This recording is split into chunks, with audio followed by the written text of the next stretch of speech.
আমার হাত ভেঙেছে, হাত ভাঙার পরে আমি 5,000 টাকা সুদি আনছি, মানে ইসাদুল্লাহ থেকে আনার পরে দা আমার হাতে চিকিৎসা করছি, করার পরে দা এমনি কষ্ট মষ্ট করিয়া তার টাকা দিছি সুদ আসলে 8,000 দেওয়ার পরে দা 1500 টাকা দাবি করছে তার দিন লাগে। আমি করছি যে না আমার কোনো সমস্যা খারাপ কাম চাম করতাম না, আমার 10 দিনের টাইম দাও, আমি 10 দিন পরে এই টাকাটা দিতেছি, যদি এবার না মিলা তারি তা আমার গরু লাস্টে বেঁচে হলো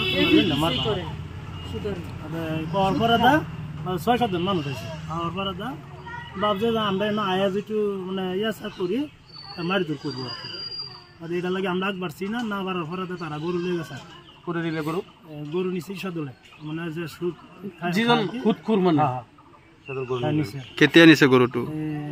সকাল 8টা বাজে। আজি আজি কোন গাঁও আপনার? শিমুলাডি। আর খুদখুর কেটে গাঁও কোন? লগতে এক গাঁওয়ে কেস করেছে রে? কেস করেছে? হ্যাঁ কেস করেছে। কি দাবি করিব? মানে এটা মানে যে গরুটা নিছে, গরুটা মানে টানা টানা মানে গরুটো আপনার উদ্ধার করে দিব লাগে। ঠিক আছে।